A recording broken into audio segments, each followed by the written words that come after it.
Yo, people, what's going on? Back again, Red Talk settings, bro. Fresh from Mandem Talk, bro. What you telling me, Aaron, bro? What you telling me? I'm all good, man. I'm all good. How are you?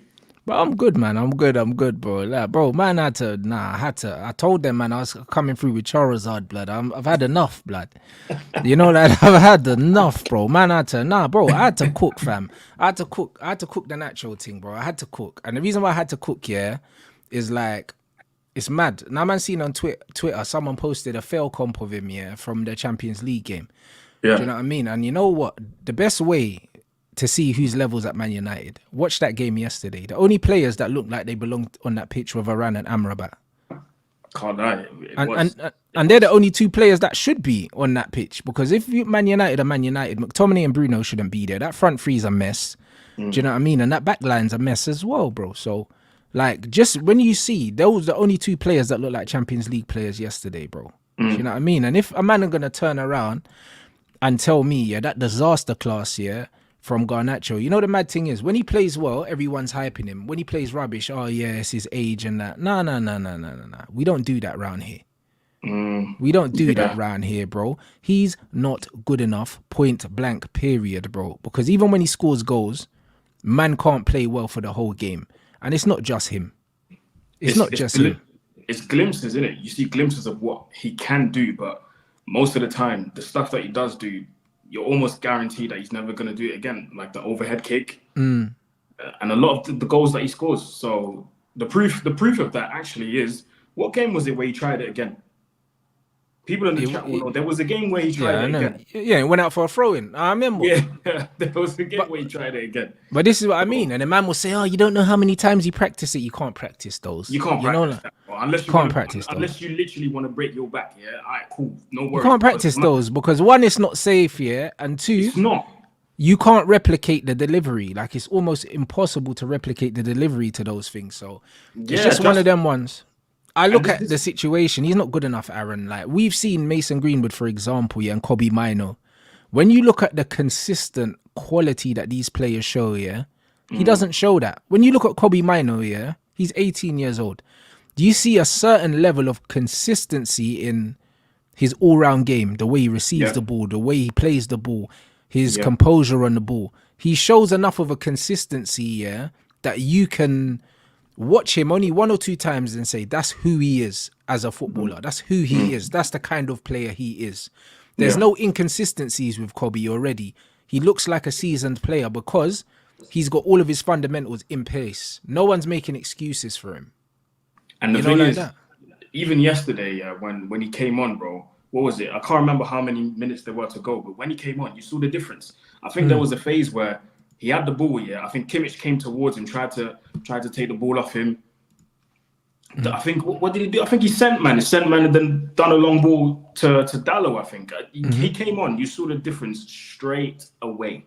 And even after the game, yeah, I was walking around Old Trafford, just overhearing some of the German fans talk, and some of them were mentioning Kobe Manu. So I stopped and I was like, "Bro, what do you think of Kobe Manu?" He was like, "Listen, a lot of your players, more than 70% of your players are trash, but that kid that came on towards the end, he's the truth." And I was like, "Oh, all right, cool, thank you."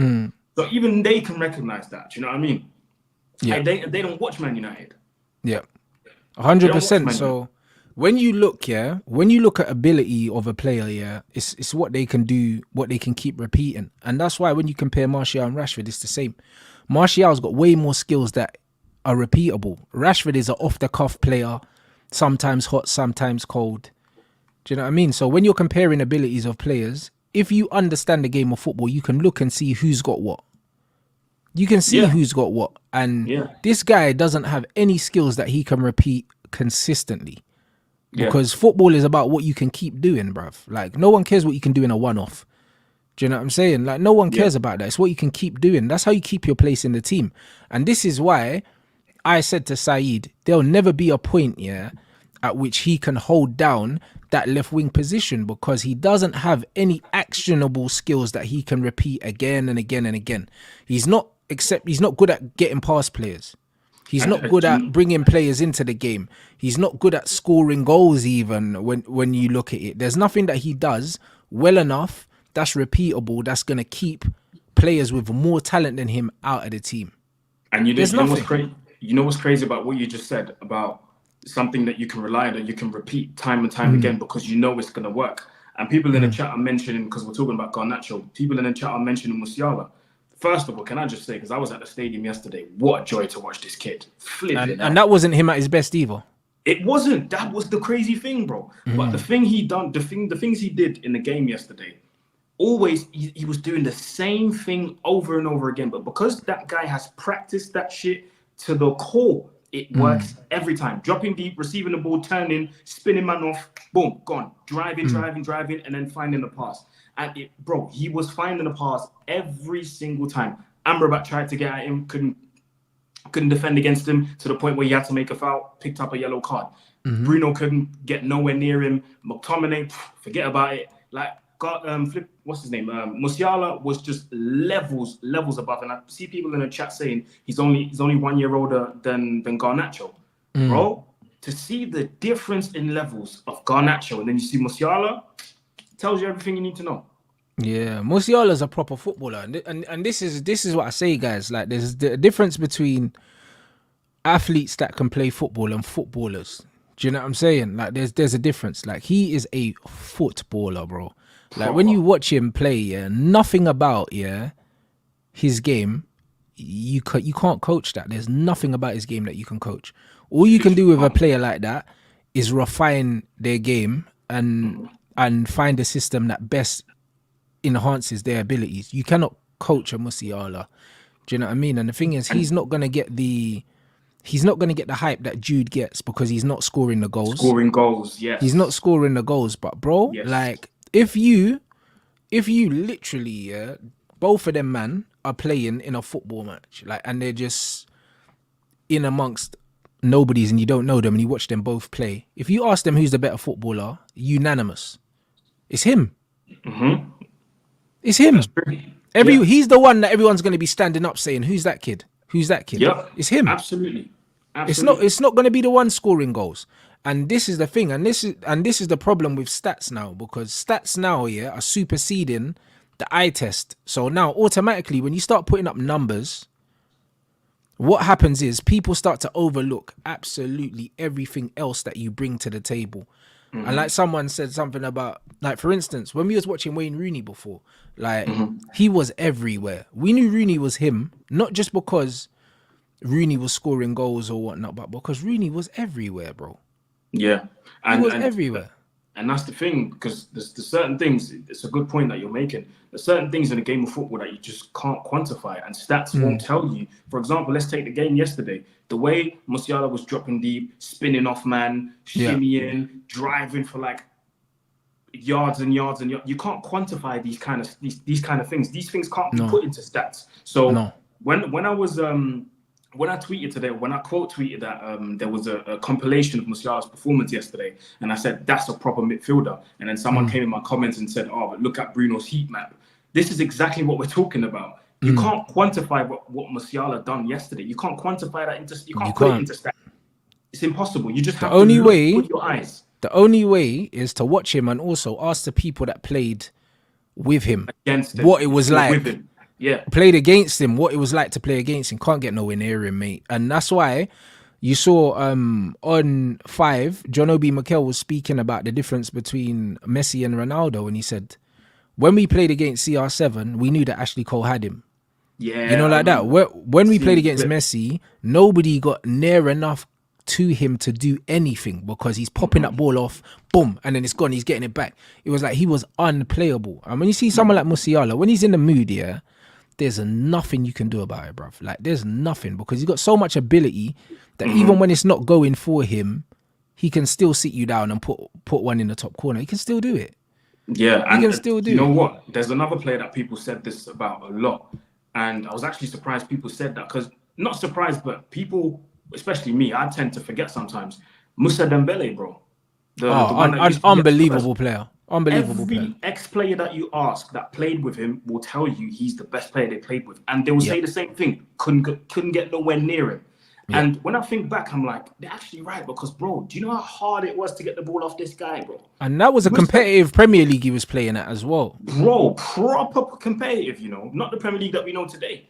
Because if he was playing in this Premier League, he'd be levels above everyone. Bro, and the way he would just put his body between the man and the ball, drop the shoulder, roll, go the other way. And it's like, he's not even doing it at mad pace either. Like, he's doing it at just above walking pace and you cannot get the ball, bro. Like, you just cannot get it. Do you know what I mean? And it's one of them ones where he was all left foot. And it's like, it didn't matter. You couldn't get it from him. So, and he was one of those as players. well. Yeah, but he never had mad stats. He didn't get goals and assists, but the guy was an integral part in everything that Tottenham were doing at the time. And they missed him. They didn't replace him. So, it's one of them ones where football, it's one of them ones where it's a combination of the era that we're in, the social media era where players their brand becomes bigger than what they've done in the game. Yes. And that's not just Garnacho. That's also Rashford. Rashford got that number 10 way too early. It's a lot of players now. Like, they're getting hype. Like, bro, remember the Callum Hudson-Odoi hype, bro? Like, man, remember 1v1 demon and that. And then look where that ended up. So, it's one of them ones where it's a social media thing. It's also a numbers thing. And to be fair, Garnacho's numbers are not crazy. But it's just gas, bro. And then on top of it, it's the tribalism where a lot of Ronaldo's fanboys have just adopted him as their own. But I think it's the entourage as well as the people around you. Because with the Hudson-Odoi thing, I remember watching, I can't remember what platform it was on. Maybe people in the comments will remember. I remember watching an interview. I think it must have been during lockdown or just after lockdown. His brother did an interview with some guy on a podcast, and Whose brother did? Hudson-Odoi. Okay. He done an interview and he was talking about Callum and the way he was hyping him up and saying, big things are coming. No need to talk much. Like that kind of direction. And I look at him today, he can't even get in the starting lineup for Nottingham Forest, bro. He can't even get a game above Elanga. Do you know what I mean? And I'm not the biggest fan of Elanga, but one thing the kid has is application and consistency in the way he plays. Do you know what I mean? So yeah, man. It's the gas, it's social media, it's the people around you. When you don't have people around you that can bring you back down to earth and be like, yo, big man, relax. Do you know what I mean? You that's how you'll end up. Do you know what I mean? And that's why people like Jude, maybe he doesn't have all the ability in the world, but in terms of people around him, his parents, he's got the right people around him that I can be 100% sure, that even when he goes through a dry spell, which he will, it won't faze him because he's not, as much as everyone's blowing smoke up his ass and telling him he's the best player in the world when he's nowhere near it, he knows that he's not. Do you know what I mean? He's still got that humble aura about him where he's still trying to learn. He understands that he's a limited player and he understands what his game is. Absolutely. Do you know what I'm saying? And that is why he will have a great career. That's why he will have a great career. I've got no doubts he will have a great career. I don't even think, I was talking to one of my friends yesterday. I said, I don't think he'll ever come to the Premier League. I think he'll stay at Real Madrid for as long as possible. And if he comes to the Prem, it's probably for a payday. Yeah, little payday farewell thing. And even that, he doesn't really need to do that, if we're being honest. He doesn't. Yeah, I mean, oh my days, what a goal from Oscar Bob, bro. Hey, they're too, bruv. Like, bro, like the Bellingham thing it's an interesting one because it's like he's a player that when I watch him, there's nothing about him that he doesn't move me. However, I know what his strengths are in it. Like he makes good runs in the right areas and he's a very powerful runner, bro. Like he gets from A to B very quickly and he gets into the box. And when he does get into the box, he's composed in there as well. Very, you know, like that. He's very composed in there. Do you know what I mean? First touch is a bit heavy. Do you know what I mean? He's probably not the best on the eye in terms of like short passing and playing in traffic and stuff like that. But bro, he reminds me a bit of Lampard, but with more athleticism. More like if he had Gerrard's athleticism and Lampard's skill set. Do you know what I'm saying? That's kind of what it is. Because Lampard wasn't like the best player to watch on the ball, but he was good enough. Do you know what I mean? Struck the ball well. Yeah. But like he's more that mold. So when people are comparing him to Zidane, it's very disingenuous because he's nothing like He's nothing like Zizou. They don't play anything alike. Do you know what I mean? He doesn't have the intricacies like Musiala's feet. Like, bro, if he had Musiala's feet, then bro, Jude Bellingham, like you're looking at the best player in the world. But he's never gonna have that. Yeah, You know what I mean? Musiala in tight spaces, bro. Yeah. Even when you do try and get the ball off him, he'll somehow get it back and then do a drag back round his feet. Yeah. And then, he's quick feet, man. Very, very intelligent baller, man. Proper enjoy but he's good, man. But these are players. These are players that know who they are, what they are, and they're playing to their skill set very, very well. And I think we've got a lot of Manchester United players that believe they're a lot better than they are, which doesn't help the team. It doesn't. It doesn't help the team because the likes of the Harry Maguires, like I was saying when I was watching the game, Harry Maguire tries so hard to prove that he's a ball playing centre back. If he can take 2 touches, he'll take 5 anyway. Yeah. He'll take 5 anyway because he wants to take the touch and then another touch and then get the head up and then take another touch and then play the diagonal. And by the time he played the diagonal, the player receiving the ball's got 2 players on him because he took so long. Do you know what I'm saying? Like, that's all he does. 5 touches out the feet, then the diagonal into the left channel, and then the player gets tackled. If the ball even gets there, bro, he's a joke. And there's a difference between what he does and what Lisandro does, which I think is more effective. Lisandro might take a few touches on the ball, but he brings it forward. That one pass he's going to play is going to cut through that whole midfield, opens up a whole lot of space for all of our forwards, and then we can create chances. They can do whatever they want. Maguire always wants to do the diagonal, and them diagonals are not the straight quick ones. They're floaters. The diagonals are the long ones that take bare long to travel, and then by the time you control the ball, you've got like 2-3 man on you. And they're floaters. And all of the opposition's defense, they already in place to defend. So I'm not trying to have that. Yeah, bro. Because the thing is with the difference between Lisandro and Maguire is when Lisandro hits the pass, he fizzes it into players. There you go. In between that's the the lines. word I was looking for. Yeah. Like, bro, Harry Maguire's floating it. And then on top of that, when Lisandro takes touches, he takes touches forward. He progresses the ball into the midfield. Maguire takes touches to the side. Because he don't want to drive forward because he doesn't have the composure to go past the player if he needs to. Lisandro can take a player run. He can drop a shoulder or he can put his body in between the man and the ball and hold it and then roll and go back. Like, he trusts himself. Maguire don't trust himself, bro. That's why he just wants to get rid of it. That's absolutely spot on, bro. That's exactly what Lisandro does. And that's what I like about him so much is he always thinks forward. Do you know what I mean? He always thinks forward. And man, Maguire always does the little side thing because he needs space for him to hit it with his right, innit? Because he can't do it with his left. So, he can't. Yeah. Nah, bro, it's just like Man United, too many. Luke Shaw's the same. Like, it's like, bro, he's so overrated. It's unbelievable. Like, when I go through I've been telling people he's been in, just the fact alone that he's been here for nearly 10 years. We should get rid of him because we need new faces. We need new people to come and play in that position. For 10 years, like, he's been part of a trophy-winning squad once, and that was the Carabao Cup last year. When we won the Europa League, he was injured. When we won the FA Cup, he was injured. When we won the Community Shield, he was injured, even though I don't really count that as a trophy. He has not been part of a trophy-winning squad apart from last season, and even then, he was injured for large parts of the season, bro. So, and yesterday again, that just proves my point. Like, he can't stay fit, bro. Apparently, it's another hamstring tear. Forget it, bro. Forget it. Always. And the thing is, like, the reason why I mentioned these guys' attitudes is because if a lot of these Man United players showed a bit more humility and understood, the level that they were at, we could get more out of them.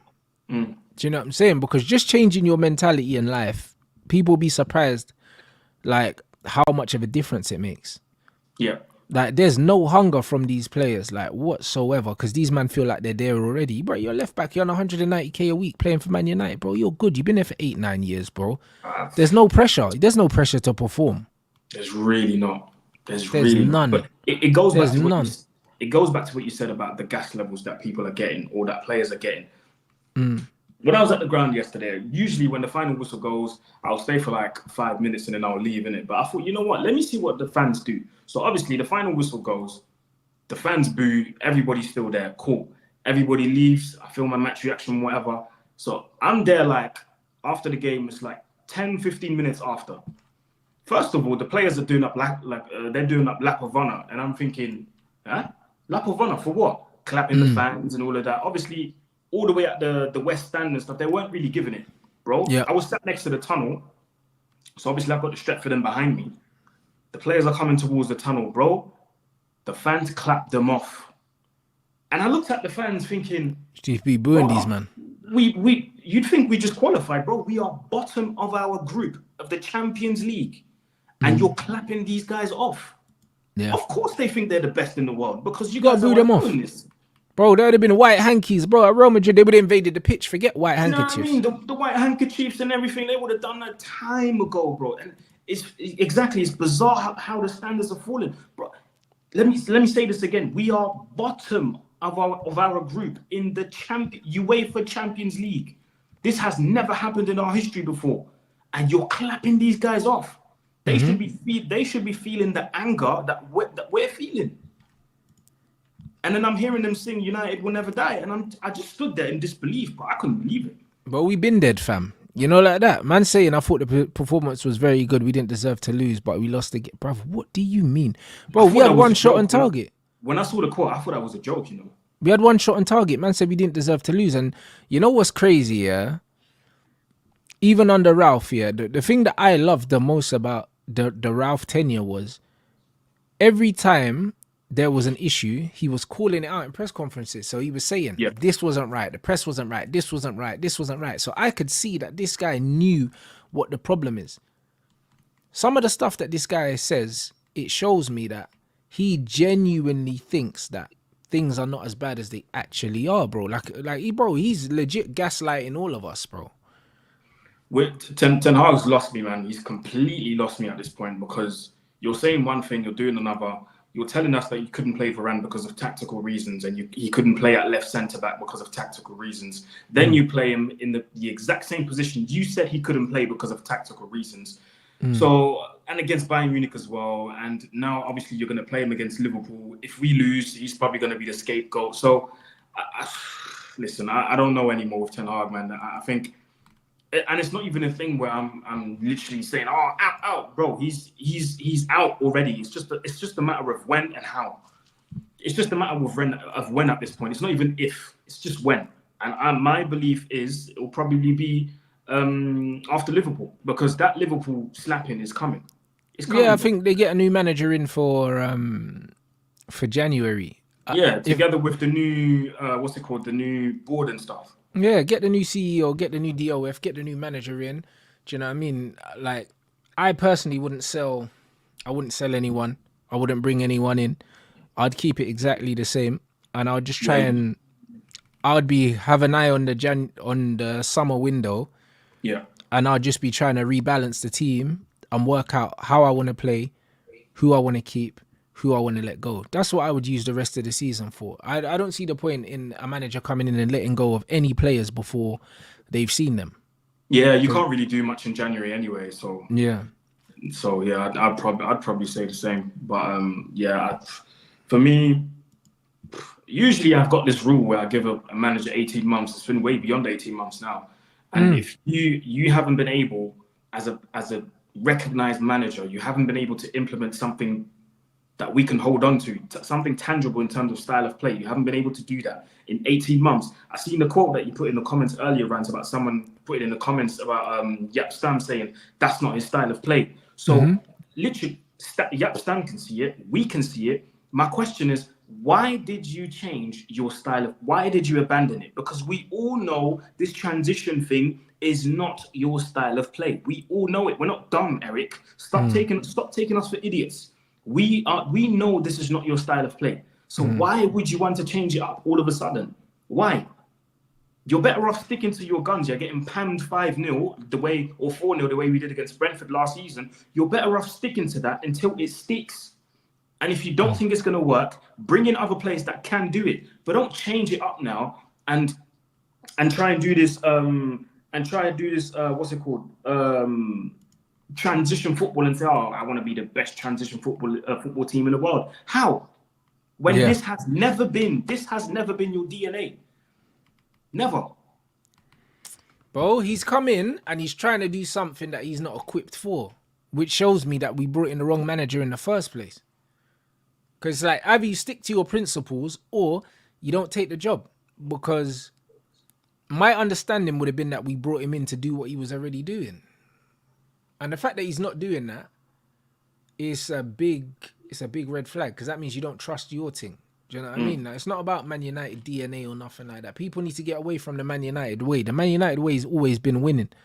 That's what it's been about, bro. All this counter-attacking and all this other... Bro, Man United never had a style of play as long as I've been alive, bro. They've never had a style of play. The only time we had one was under LVG, bro. That was the only time where Man United had a style of play. Other than that, under Sir Alex Ferguson, we didn't have a style of play. You know, amount of times we played away from home and we were rubbish and we got outplayed and we just nicked it 1-0, blood, because we just had better players than the other team. It happened bare times. That's it. Like, if man think we were going and popping teams off the park every week, they got another thing coming. Never happened. Never happened. So I don't know what people are talking about, bro. I've seen Man United get battered on the pitch here and walk off 3-1 winners. Yep. Just because we got better ballers than them. Like, there's nothing wrong with that. You know, look at this quote here from Thomas Tuchel. No, I mean, he's talking about a build-up play. He said sometimes they do build-up with only 4 people. To have 6 people higher up the pitch, he explains to me why they're dangerous. Also, sometimes why you can catch them. Bro, that's what I mean. There's no cohesion in the team whatsoever, bro. Like, man, them are just waiting for the ball. And the guys higher up the pitch are Bruno and McTominay. They don't come and join in the build-up because they want to play ahead of the ball. And I know we've talked about Bruno so many times, but every time I see him live, I'm just stunned by the lack of positional discipline that this guy has. Like, he wants to be everywhere, and he wants to be everywhere at the same time. So he runs around like a madman, trying to make stuff happen, leaving positions open, leaving spaces open. I'm just like, what are you doing? And yesterday, more than ever, every time he had the ball, he tried to go long and he tried to play that. And on TV, it looks different than it does in real life. When you see those long passes that he tries, he's not even hitting them properly, bro. He's not even hitting them. He literally just puts his foot through the ball, and it just goes anywhere. He's not even. He kicks the ball like he's trying to score, blood. Like, he strikes the ball like he's shooting all the time. Literally, by all means, if you want to do that, try and float the balls like Maguire does. Try and do that. Yep. No, horrible footballer, bro. And the thing is, it's like, it's taken 3 years for people to catch on to what he is, bro. Like, I seen him from what he was and what he is as soon as he came to the game. And this is the problem with stats. You know what it is? Because he front-loaded his stats, it almost gave him a cushion to just be useless, bro. And this is what I say about the modern game again, statistically, yeah. Players get judged on their output. People were saying he was one of the best midfielders in the world because he was putting up numbers when the majority of them wouldn't be classed as assists 10, 15 years ago. Little passes to the side, a man of scoring. And bagging a bunch of penalties, bro. Like, he's never been that guy, bro. But because he started in such an impactful way, yeah, and he had such freedom in that Oli system, like, he had the start to, like, what Jude's doing now at Real Madrid, the freedom. That's all he had. He just had mad freedom. He's dead. Do you know what I'm saying? And to answer this super chat, he said, so you go through the list of players and prove how bad they are, and then you still blame the manager. Do you see the irony? Bro, I named like 3 players, bro. Relax. Do you know what I'm saying? And furthermore, yeah, Man United have a squad of 20-odd man. You don't need 20-odd man to win the league, bro. You only need 16 players. Like, you can also have players that are not that good and still get results, bro, because how many Bournemouth man are you taking in this team? The team that beat us 3-0 could have been 4-0. So as bad as the players are, yeah, they're better than Bournemouth's players, and we couldn't deal with Bournemouth. So that argument, yeah, is, bro, it's asinine. It makes no sense, bro. Like, what are people talking about? Like, man can blame the players, but first, explain to me why teams with lesser players than us are beating us comfortably. If it's not the manager. That's the word, man. Comfortably. Apart from Bayern yesterday, they didn't even get out of first gear. They didn't have to. But someone like Bournemouth, I've seen what's their number 10? Was it Christie? And then they had their number 4 as well, Lewis Cook. Come on, man. Are you taking the mick? These guys, Christie and Lewis Cook, Boston midfield against Manchester United at Old Trafford. Come on, man. But this is what I'm saying, and then Billing off the bench, bro, with the poster on Luke Shaw. Do you know what I mean? Bro. And this is what I'm trying to say. Like, for me, I can't deal with all this. I can't deal with all this. We can talk about the players till the cows come home. You look at Man United's front three, all of Man United's best attackers are not playing right now, bruv. All of them. So, and you can include Casemiro in that as well, because he's literally one of our best attacking players. And people are profiling him as a number 6. But bro, like, he's one of our most dangerous players from set pieces. He's very good at arriving in the box late as well, bro. Like, and Cass has proven himself in this team as a player that you can rely on to score goals. Like, he's proven that. So it's one of them things when you look to think that Ahmad, Sancho, Martial, Rashford, Cass are all not playing for whatever reason, and then we've also got Greenwood out on loan. All the players I mentioned are better than the front three that's starting week in, week out for us right now. But I asked the question as well, man. I asked the question to people. All the people that have fallen out of favour or fallen out with the manager, can they really do any worse? Like, I asked the question genuinely. Can Sancho do any worse than Højlund, Garnacho and Antony right now? The answer is no. Can Donny van de Beek do any worse than Scott McTominay, Bruno and Amrabat or whoever plays in midfield? The answer is no. And speaking of Van de Beek, I watched the stream. When was it? Was it yesterday? It must have been Saeed's channel. Adam made a very, very fair point. Adam said the reason why Van de Beek's been singled out or iced out by Ten Hag could be because Ten Hag told him not to move from Ajax to Man United when he was at Ajax, but he made the move anyway. So Ten Hag might just be petty and be like, "Yo, So he thinks that it's a personal beef thing. Bro, what else can it be? Because he's behind Hannibal. I even said that. I said this is not making sense. This is not making sense, bro. It's not. And yeah, Donny is going to Frankfurt. Yeah, I've seen the what's it called, the reports and whatnot. That's not a bad move for him. That's not a bad move for him at all. It's a good league, good competition for him. And I believe if he goes there and he balls out, he'll be going to the Euros. So it makes sense when Adam he definitely seems petty enough to do that. He does. 100%, bro. He absolutely does. If he can fall out with Varane over nothing, because Varane apparently spoke out about the fact that he was on the bench. If he can fall out with someone over that, come on, bro.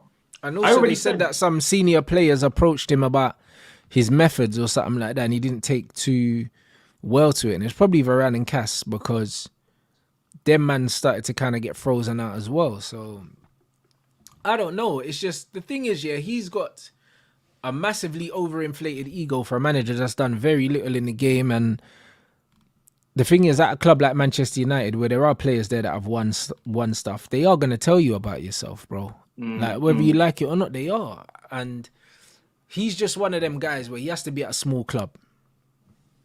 That's what it is. He has to be at a small club. That's probably why Dortmund are looking at him. Yeah. Man said if the players aren't good enough, they must work hard. That's how all teams beat us. Ours are weak, can't work hard, poor decision makers. This is not true, bro. Did we not work hard last night? We worked hard against Bayern, bro. No one runs harder than Rasmus Højlund. Play the ball to his feet, can't trap it. So all this hard work thing is overrated. It's got nothing to do with hard work. We don't have a plan. We don't have a plan A, B, or C. We have nothing. Like, Bournemouth didn't beat us because they outworked us. They beat us because they were better than us. They were better coached than us. They were more well drilled. They were more rehearsed. That's what happened. It's not hard work, bruv, that's separating us from other teams. It's not that. People lean on these hard work things just to scapegoat players. It's just like when they talk about, tracking their players. Rashford don't track his man, bruv. The man are going on like Garnacho's back at left back for the whole game, mopping up. He's not. Like, stop that. Stop that. Do you know what I mean? People highlight Rashford not tracking back when he's not scoring goals. But when Rashford was scoring goals last season, what, do you think he was tracking back any more than he is now? Yeah, he wasn't. He wasn't. He wasn't. No one spoke about that. This is the problem. People all only want to talk about what players are not doing, when the stats dry up. Like, it's a boring argument. It's a very boring argument, because in the modern game, your modern wide forwards, they don't track fullbacks. They're not supposed to either. They're not supposed to either, bro. Like, you don't see it. Like, we watch enough football teams here. I'm not looking at Phil Foden if he's playing on the left wing for City, saying, "Oh, why isn't Foden back helping the left back?" Tracking back. Yeah, like I'm not thinking that. Do you know what I mean? When I'm watching Arsenal, I'm not thinking, why isn't Martinelli helping the left back? I'm not thinking that, bro. Like, there's a reason why, yeah, you press higher up the pitch so you don't have to do these things, bro. This isn't 1990, bro. Like, where your right wingers like doubling up with the fullback, bro. Like, the game has evolved way past wide forwards tracking their fullbacks. Would you think Robin and Ribéry were tracking their fullbacks? That's it. So someone in the comments said, Aaron, can you comment on the difference between Højlund and Martial, seeing it up close and personal? Yeah, I can, man. Because when I did my match reaction yesterday and I posted it on my Instagram, I said, what's the difference between Højlund's performance last night and Martial's performance in the first half against Bournemouth? It's the same shit to me. No, Martial was better in the first half against Bournemouth. Yeah, and I did say, after I said, what's the difference? I said, I rather would have had Martial up front yesterday because at least Martial would have linked up play with all of his teammates, creating space for others to run into, dragging defenders with him. That leaves space for Garnacho on the left, and it leaves space for Anthony on the right. At least Martial would have done that. Højlund yesterday, he's meant to be this big 6'2" striker. Like Everest said, he's a fighter. Yesterday, he got absolutely manhandled by Upamecano. Upamecano and Kim Min-jae took turns into bullying this Don. And I was watching it because the first half, the Bayern team was playing with their backs to us. So we were seeing everything. Bro, every time the ball was played into Højlund, Upamecano was right there, bro. Bullying, man, bro. Kim Min-jae, I didn't expect Kim Min-jae to be this strong, but I didn't expect him to be this bully. But fam, yeah, but bro, Højlund couldn't do nothing. Man know who to bully though, because once you lean on a striker once and you see that you don't want it, I mean, them man knew that they had his number yesterday. You could see it. They were getting there early. Very early. Also, Højlund looks for it though. If you watch his game, he looks for the contact, bro. It's almost like he's trying to prove that he can do that. He looks very uncomfortable holding the ball up.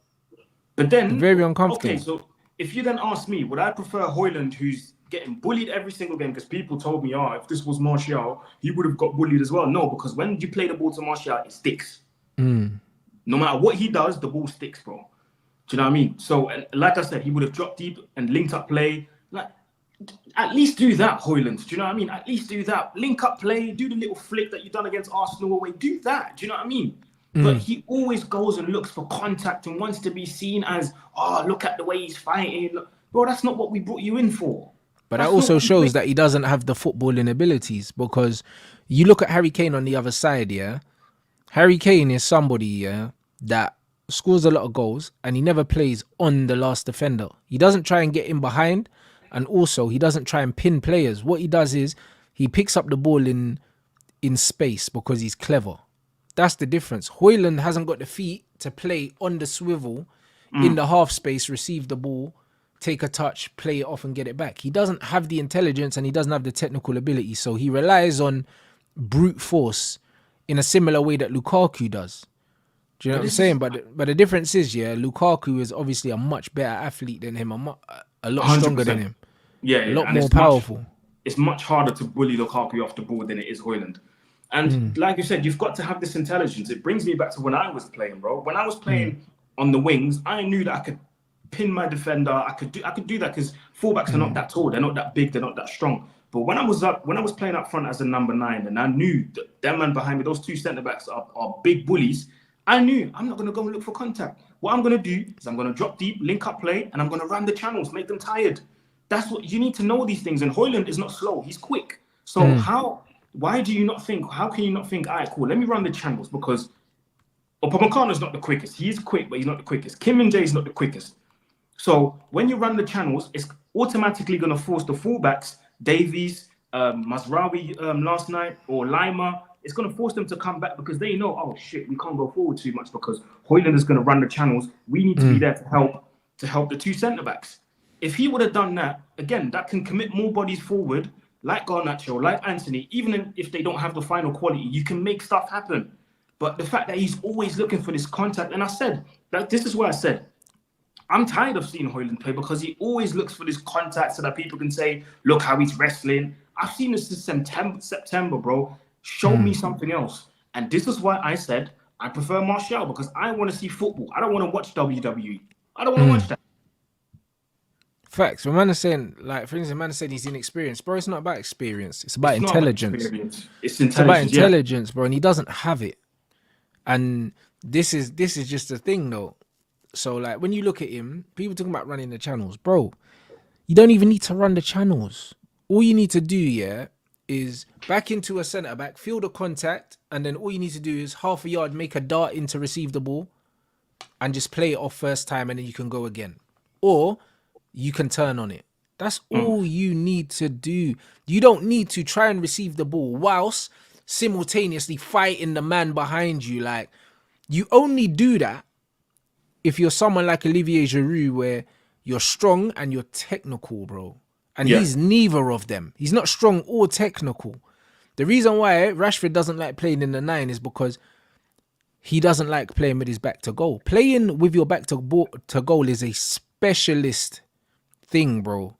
To play as a pivot, yeah, a 9 is a specialist thing. Heskey did it for Owen. John Carew done it for Agbon Lahore. Like, you have loads of these partnerships that you watch and you see the big man and the little man linking up, bro. Playing with your back to goal, yeah, is a specialist thing. Not everyone can do it. There's a reason why there's only certain players in world football that you think of when you think of the player that plays as that focal point, that pins players. Like, it's not a common skill. So why would you think that Højlund can do it? He's not comfortable doing it, but then that tells me as the manager as well, cool, he's struggling. Bro, just play him out wide for a few games where he's playing the way he's facing and he can receive the ball and go at players and he can do something a bit different, bro. He's struggling clearly in the central role. He's struggling. Like, why would you not take him out of that? Especially if the team's not set up to put the ball in the net and feed him in the way that City set up to feed Erling. Yeah, it's strange, man. It's very, very strange, bro. I can't lie to you. But yeah, yesterday I wasn't surprised about the result one bit. I knew what was coming. I was actually surprised it was only 1-0. So that's probably the only positive I can take from it. Yeah, what do you make of Varane? Because my man even said, like, how good was Varane yesterday? I thought Varane was immense yesterday, especially given that he hadn't started for like 4 weeks or something. Yeah, he hadn't started since the game before City. So I thought he was really solid yesterday. Apart from the assist, Harry Kane wasn't really seen much. He had to drop deep a lot of times to try and link up with Sane, Musiala, and Coleman, which Varane kind of forced him to do, because Varane made it very clear from the beginning, like, you ain't getting past me tonight. So I thought he had a very solid game, man. So hopefully, obviously it's Liverpool, but hopefully he can replicate that on was it Sunday? Hopefully he can replicate that and keep whoever's going to play up front quiet. It's most likely going to be Nunes, so hopefully he can do that. But I thought Varane was very solid yesterday. Very good. He definitely plays. He definitely plays against Liverpool, bro. Like, he's the manager's only hope of, like, it not being a massacre, if we're being honest. Because the thing is, Varane wasn't playing and they're talking about ability to play out from the back. Bro, Varane is our best pure defender when it comes to sensing danger. He's got the pace to recover and all those things, bro. And forget about playing out from the back. First and foremost, yeah, you have to be difficult to beat, bro. You know what I mean? And with him in the team, we're more difficult to score against than when he's not there. So he has to play. I think he's got to play as well. I think if we're going to have any chance of having at least a half-decent defence, Varane has to play. 100. You lot, smash up the like button. Big up everyone in here. Raphael, to answer what you're saying, yeah, it's just factually incorrect. Man said you develop game intelligence by playing. No, you don't. Because if that was the case, look how many Premier League games that Rashford's played, and why is the football IQ not improved? Like, what do you mean? What do you actually mean? That does not work like that. That's not how football works. You develop experience from playing, yes, but you do not develop your football intelligence by playing football necessarily, bro. There's a lot of people that will play football their whole career and not be intelligent footballers. That makes absolutely no sense. That makes absolutely no sense at all. I swear, who's got the most? I swear Bruno got the most minutes in Europe. Look how many games he's played. Over two, what was it? I can't remember how many games, but in terms of minutes, I think he's above like the 2000 mark. Look how many minutes he's played. Yeah. You're going to tell me his IQ's increased? No. Still hoofing the ball. Still hoofing the ball. And then you look at Kobe Mino at 18 years old, comes in and he's putting out fires straight away. Like, it makes absolutely zero sense. Do you know what I'm saying? Like, some things you have, some things you do not have. That's just how it is. That's it. It's intelligence. You have to understand that intelligence, yeah, you can pick up certain things, but overall, yeah, intelligence is something that you're born with. Yeah, you've got it or you don't. Either you're intelligent or you're not. You can get people can become more intelligent, but what you need to realize is, like, the biggest lie that they tell you in life is that all men are created equally. They are not. Yeah, even if the intelligence increases, you've got it from the beginning and people can see it. Yeah, but bro, the ability to take in information, process it, is a skill in itself. That's what people don't. That's what people don't understand. Like, it's crazy. It's just like some people, you can show them something once and they get it. Yeah. Some people, you have to show them 10 times and they still don't get it. Mm-hmm. It's not about how many times you practiced it. It's a skill within itself to actually be able to take in information, process the information, and do something with that information, bro. Mm-hmm. So that is not a skill that you can teach. You can't teach someone to be good at processing things. That doesn't make sense at all. It's a skill like everything else. People downplay the mental side of the game. The game is a mental game. Football is chess, just like boxing is chess. That's what it is. Like, you can't teach someone to be an intelligent fighter, like, if they're not intelligent, bro. Mm-hmm. You can't teach it. Look at all of the fights that Emma Khan's had, world title fights, and every time he gets hurt, he does the same thing. Runs in with his chin up and starts swinging and gets knocked out. It's not because he doesn't train. It's not because he hasn't had enough fights at the high level. He's fought high-level fighters, but he's not an intelligent person. Instinctively, you don't have ring IQ. You can't teach ring IQ. You either have it or you don't. Because when you're not thinking, you will always revert to type. Always. And football, a lot of football's played on instinct because you don't have the time. Yeah. You don't have the time. So when people are like, oh yeah, just play and you'll get better playing football. No, you don't. This is why everybody disagreed when Ten Hag was like, with Rashford, he was like, oh, we'll just keep playing him into form. That's not how things work, my bro. That's not how it works. That's what I'm trying to say. Man saying depends on the players. It's a literal science. No, it's not, bro. There's certain intangibles that you cannot teach, bro. Just like you can't teach someone to punch like Deontay Wilder, bro. Do you know what I'm saying? And you can't teach reflexes. You can improve someone's reflexes, but some people's reflexes are just ridiculous. Yeah, it's literal, like you said, it's literal science. It's genetics, bro. It's genetics as well. Joe, yeah, I'll give you a very clear example because Rants is talking about boxing because that's what he knows, innit? Joe, listen, I'll give you a perfect example. You see, me and Rants here, we both speak English, but I'll tell you right now, if we both go to Brazil right now, I'm going to learn Portuguese quicker than he's going to learn it. In less than two... Because you speak other languages. Because, in less than 2 months, I'm going to be fluent in Portuguese and Rants might take 6 months. Yeah. It might take him longer than that. That's not something that I've learned. I just have it. It's just in me. Like you can't explain that. It's just in me. And it's the same with football. Certain players process information quicker. That's why someone like a Musiala is able to process information, drop deep, take the ball, spin, bam, and he's gone. Because he's already processed what he's going to do before he even touched the ball. But then you've got people like Bruno who receive the ball and then think. That doesn't mean he's it doesn't mean, well, he is worse than Musiala, but he just processes information much slower than Musiala does. Yeah, but it's not just the processing. It's not just the processing the information, bro. It's everything. Do you know what I'm saying? Because it's like, you have to understand, so much goes into football, yeah, on a scientific level, yeah. And people like to try and simplify football. Like, football's not a simple game. The problem is, and I was having this conversation with my friends as well when I went away for or went away to Morocco, they were saying, oh, what's more difficult to learn, yeah? And they were talking about tennis and they were talking about football.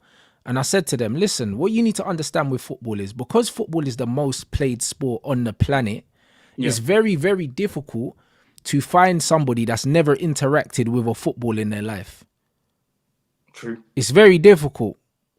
Do you know what I mean? So actually manipulating the ball with your feet, something that you don't use your feet to do anything else in life other than walk. Yeah. Do you know what I'm saying? Like with your hands, you use your hands to open the door, pick up the shopping, cook your food. You're using your hands all the time.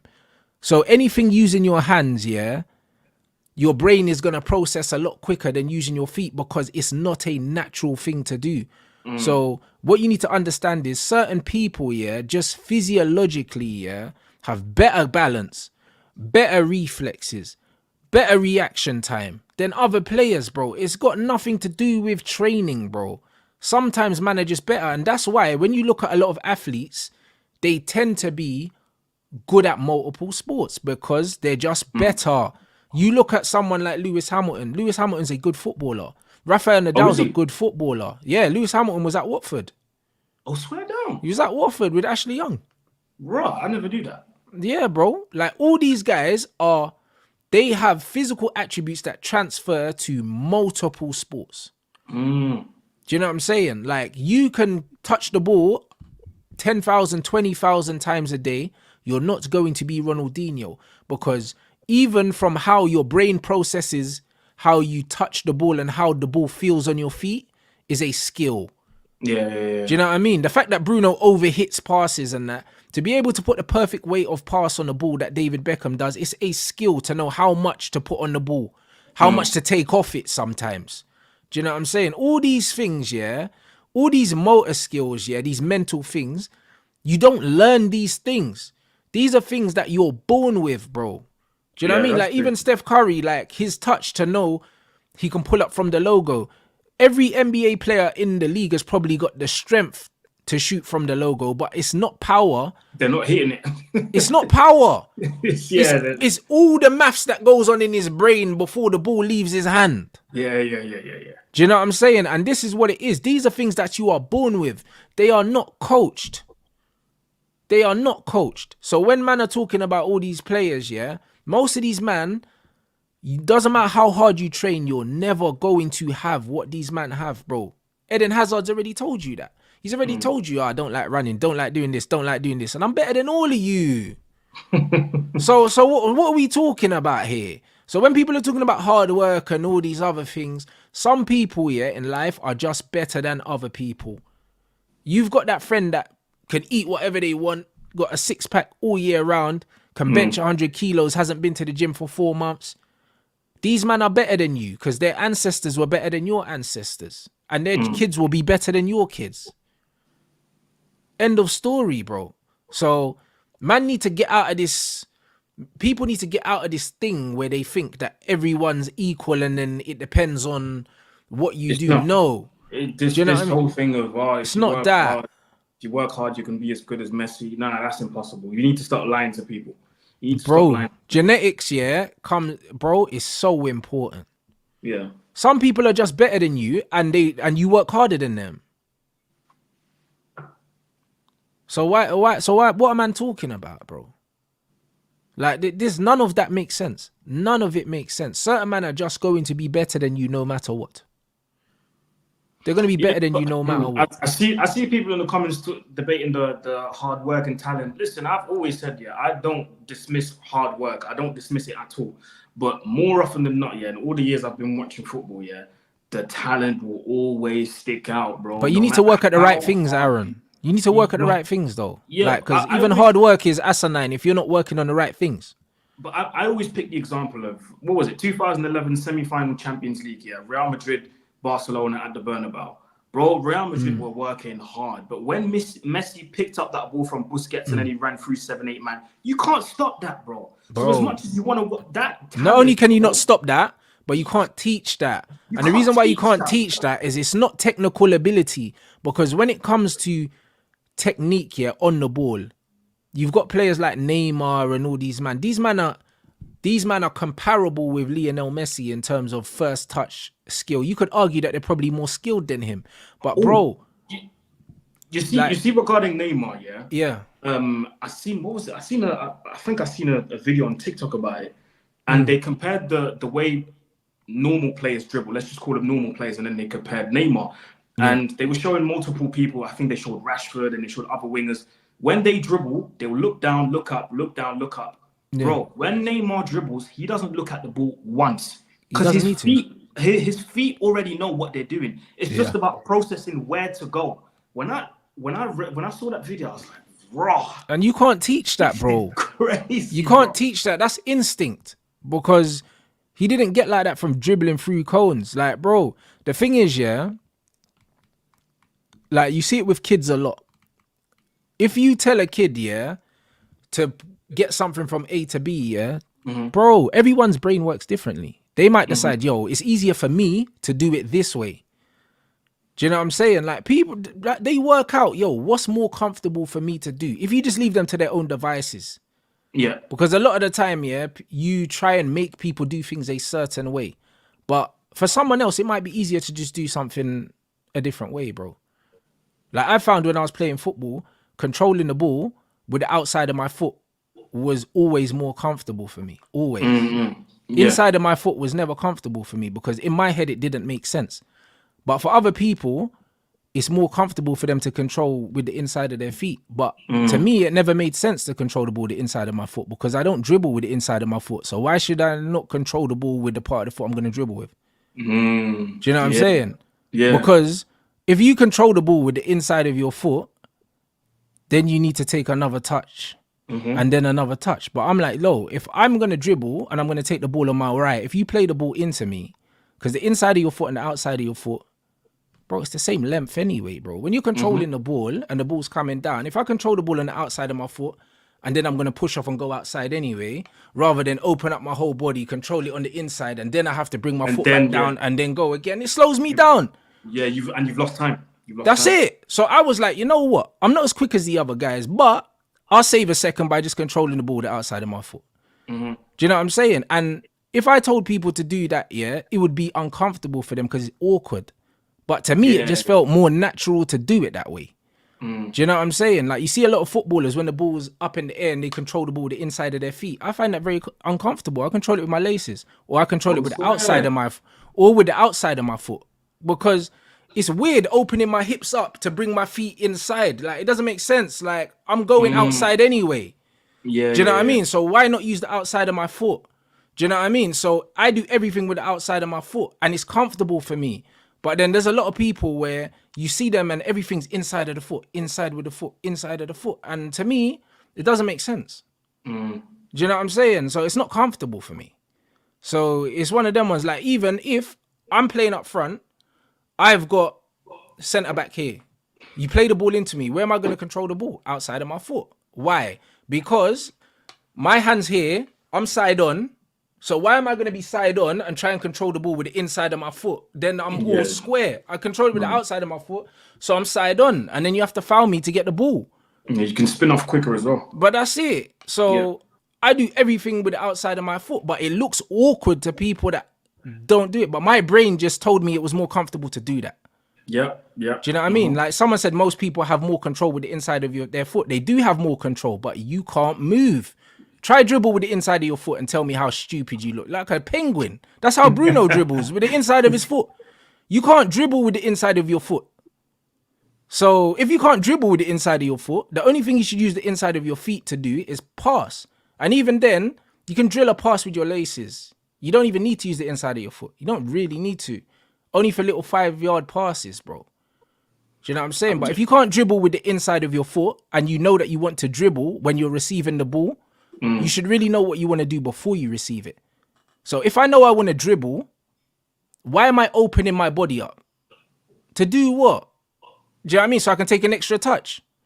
I'm just thinking of I'm thinking of Neymar right now. The way you're explaining it, it's literally Neymar. Yeah, Neymar, but that's Neymar, brother. Watch Neymar, bro. When he passes and stuff like that, and he receives the ball outside of the foot, you don't see the ball up in the air. Neymar's receiving the ball the inside of his foot, bro. Like, because it's like, it slows you down. Yeah. Like, bring the ball down. Watch Ronaldinho as well. A lot of the time, he brings the ball down outside of the foot and he pushes people off bounces and he's gone. He uses their momentum to push him the other way. And then when you look at Bruno, the reason why he can't move is because everything he does is with the inside of his foot. Even when he shoots, he shoots with the inside of his foot. He does like a flat kind of like inside of the foot, like David Luiz thing. Yeah. He's flat-footed, isn't it? That's Exactly. And you can't dribble flat-footed like that inside of your feet. It doesn't make sense. It doesn't make sense. There's someone else in our squad who does that. Wan-Bissaka, he's flat-footed as well. He does that a Yep, lot. he is. He's very flat-footed, and that's why, like, he has to run round the ball to strike it. Like, even when he's trying to cross the ball, man has to run round the ball. That's so like, true. You know? Like, bro, like, you watch it, he has to run round the ball to cross it. That's why it's like he'll go past the player, then he runs all the way around to put it in. And it's like, bro, where you going, blood? Do you know what I mean? That's what man don't realize, bro. When I'm watching football, I'm analyzing absolutely everything that's going on the pitch, bro. Like, when players can't do things, I can tell you exactly why they can't do it. And a lot of the time, it's body shape. Lukaku, he does exactly the opposite of what you should do. He backs into players and then he tries to receive the ball with the inside of his foot. And what you do with well, you know what you do when players do that? Just nudge them in the back. That's it. Get it off balance straight away because you're square on. Should never be square on in football. But when you're defending. But he gets away with it because he's stronger than his defenders most of the time, so he gets away with it. Yeah, but we saw Daley Blind bully him. When he played for Man United, Daley Blind, and he was at Everton, Daley Blind pocketed Lukaku. Every time the ball went into Lukaku, Blind just nudged him in the back. And the ball just bounced off him. You know what I'm saying? Like, it's simple things. Like, however your brain tells your body it's comfortable, it's comfortable. You look at Quaresma with the Trivela. No one could do it like him. Because it's super comfortable for him. It's because of his biomechanics, bro. Like, the reason why Messi can dribble the way he dribbles, and the way he feels the football is because of his biomechanics, bro. Like, it's all because of that. You can't teach these things. The way Musiala moves for someone that's 6'2", like, it defies the law of physics. He shouldn't be able to dribble like that. But this is why I rate Pogba so highly, because that and he's another one.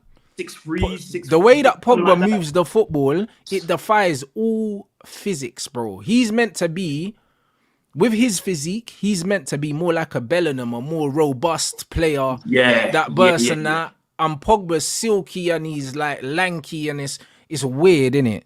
And this is what it is, bro. Like, so when you lot are talking about Rasmus, what you need to realize about him, he does not have the motor skills. The same as Zlatan, 6'4", but look at the way he controls the ball and all of that, bro. Like, Rasmus, is a similar build to a young Zlatan, but he's got nothing of the motor skills or the ability or nothing, none of it. Like, he's not going to improve that with minutes. He's not going to improve that with minutes. If he can't work out in his brain, okay, Bruno's just played me the ball. The player's on me here. The ball's roughly going to come to me at this height. I can create a bit of separation back into him, push him off, drop short, boom, get the ball. He's never going to learn that, bro. That's the thing, bro. And people say in the comments, what's it called? Zidane was like that as well. He was like 6'3" as well. Zidane was a unit, bro. But, bro, the technique on this guy, for people don't understand, for someone like that's the size of Zidane, Pogba, Zlatan, they're not meant to do these things. The technique that these guys have, like, it's not meant to be like that, bro. It's not.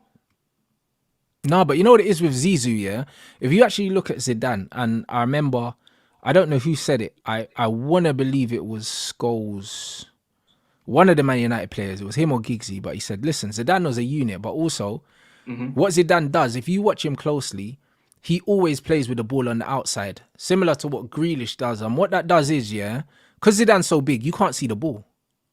Yeah. Like, you can't see it, bruv. You know what I was there? And that's what he does. He plays with the ball on the outside. Grealish does it a lot. And that's why he wins fouls, because he plays with the ball on the outside. And as soon as you go to win the ball, he puts his body in front and then he falls over. Yep. But Zidane puts his body in front and he doesn't fall over. He just bounces off him. He just bounces off and he gets away. Yeah. That's it. And then he goes. Do you know what I mean? And that's exactly what it is. Like, they learn how to use their body. You don't get taught that in academies. You don't get caught that in academies. You know where you learn that? Playing on the streets with 3-4 years older than you, and they're kicking you and fouling you, and you know you're not going to get a free kick. So you learn how to protect the ball by getting kicked. That's how you learn these things. Do you know what I'm saying? So, like, you cannot teach Rasmus, the skills that he needs to be a top striker. You can't Yeah, you teach can't him teach because he's already too old. He needs to learn that when he's 11, 12, 13 years old. This is why I'd be trying to tell people certain things you can't teach people when they're, because when I hear, oh, but Bruno can still learn, bro, he's nearly 30 years of age. It's too late. It is and one is too late, and two, he's been doing it for way too long for him to change his habits. All this time, you've been listening to me and Rants talk, we're talking about habits, what your brain is used to. Bruno's brain is already used to get the ball, Hoof it. get the ball, Yeah. it. It's too late for him to Yeah, learn. you can't reprogram someone like Bruno because It's too late. It's too late. you can't reprogram him because your body, you'll always revert to type here when you're under pressure. It's just like Rashford. When Rashford's under pressure, you know what he does? Cut inside, shoot. Like, even if the shot's not on, he does it anyway because that's his default. Bruno's default is launch it. Do you know what I'm saying? So whenever he gets in certain situations where the pressure's too much, he just launches it. Or he does a little stupid flick back heel or something because he doesn't want to take the touch because he doesn't trust himself to keep the ball. And you can't teach him how to play now. So players like that, you have to just get rid. And that's why I always say, I'll rather give me a team full of talented players and I can teach them, I can get them fitter, one. And two, I can also teach them where to be, because once they're there, I can rely on their ability to do the rest. And even if things get sticky, if they do revert to type, it's a good type. Do you know what I mean? Yeah, that's it. And that's just all it is. So you have to realize, like for instance, when with Louis van Gaal, yeah, Louis van Gaal was cool. I'll get you to the edge of the box, then you're on your own. Do you know what I'm saying? And the thing is, because we didn't have the quality, we got to the edge of the box and everyone was just passing backwards. because we didn't know what to do next. We didn't have the individuals to then say, all right, cool, we're here now. Whereas Klopp does it. Klopp's like, I'll get you here, but then we got Mo Salah. Yeah. Do you know what I'm saying? But then we got someone else. Do you know what I mean? And like Diaz, we've got these players that can do something little burst of pace. The problem is right now, where it's like a lot of these players don't have the ability that even when you do get them there, you can't rely on them. Yeah, you can't. But then there's such a heavy emphasis on working hard. No matter how hard Rasmus works, yeah, he's still not good enough at the fundamental things, yeah, that he's not going to turn into an absolute world beater unless he has a coach that works with him individually week in, week out. And we're way past that in football now, man. It's all about the system. You know what I mean? It's all about the system now. So it's just one of those things, guys. I'll be completely honest. Man said, why in my opinion is Ronaldinho the best footballer? Because football's a science to me.